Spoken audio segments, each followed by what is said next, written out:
नमस्कार, जय श्री कृष्णा। आज 16 ज्ञान यूट्यूब चैनल में आप सभी का स्वागत है।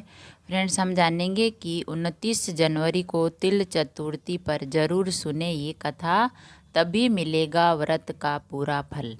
तो 29 जनवरी को है तिल चतुर्थी। इसका व्रत करने से, कथा सुनने से हमें बहुत ही पुण्य मिलता है और व्रत करने के बाद कथा जरूर सुननी चाहिए, तभी फल मिलता है व्रत का पूरा। तो माघ मास के कृष्ण पक्ष की चतुर्थी को तिल चतुर्थी का व्रत किया जाता है। इसे संकष्टी चतुर्थी और संकटा तिल चतुर्थी के नाम से भी जाना जाता है। इस व्रत में भगवान श्री गणेश और चंद्रमा की पूजा की जाती है। इसके बारे में ये व्रत है, इस बार ये व्रत 29 जनवरी सोमवार को किया जाएगा। इस व्रत में कथा जरूर सुननी चाहिए। तो तिल चतुर्थी व्रत की कथा, ये है तिल चतुर्थी की कथा। प्राचीन समय में किसी शहर में दो भाई रहते थे। पहला भाई अमीर था और छोटा भाई गरीब। छोटे भाई की पत्नी भगवान श्री गणेश की भक्ति करती थी। देवरानी अपनी जेठानी के घर का काम करती, जिससे बदले में उसे पुराने कपड़े, खाना आदि मिल जाता था। एक बार जब तिल चतुर्थी का व्रत आया तो देवरानी ने तिल और गुड़ मिलाकर तिल कुट्टा बनाया और इसे छींके पर रख दिया, यानी ऊपर बांध कर रख दिया। इसके बाद देवरानी अपनी जेठानी के घर काम करने चली गई। उसे लगा कि आज उसे वहाँ से पकवान मिलेंगे, अच्छा खाना मिलेगा, लेकिन जेठानी ने उसे सुबह की बासी रोटी देकर भेज दिया।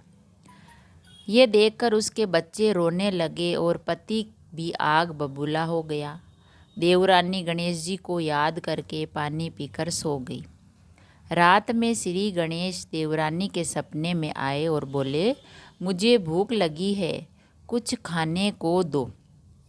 देवरानी ने कहा, मेरे घर में खाने को कुछ भी नहीं है, आपको क्या दूं? पूजा का बचा हुआ तिल कुट्टा छींके में पड़ा है, वही खा लीजिए। तिल कुट्टा खाने के बाद गणेश जी ने देवरानी के सिर पर हाथ फेरा और चले गए। अगली सुबह जब उठी तो देखा कि उसका पूरा घर हीरे मोती से जगमगा रहा है। उस दिन देवरानी अपनी जेठानी के घर काम करने नहीं गई। तब खुद जेठानी उसके घर आई तो देखा तो उसका घर तो हीरे मोतियों से जगमगा रहा है। पूछने पर देवरानी ने जेठानी को पूरी बात बताई। जेठानी के मन में भी लालच आ गया और उसने चूरमा बनाकर छींके पर रख दिया और सो गई। रात को उसके सपने में भी श्री गणेश आए और खाने को मांगा। उसने कहा, छींके पर चूरमा रखा है, वो खा लीजिए। श्री गणेश ने ऐसा ही किया। अगली सुबह जब जेठानी जागी तो उसने देखा कि घर में कचरे का ढेर लगा है। जेठानी को घर साफ करने की कोशिश की, लेकिन सफल नहीं हुई, उसका घर साफ नहीं हुआ। उसने श्री गणेश जी को याद किया। श्री गणेश जी ने पुनः सपने में आकर उसे कहा, तुम अपने देवरानी से ईर्ष्या मत करो, सब ठीक होगा। इसके बाद जेठानी ने देवरानी से ईर्ष्या नहीं की और सब ठीक हो गया। तो गणेश भगवान उस देवरानी को दिया सब कुछ, वैसा सभी को देना और सभी की मनोकामना पूरी करना।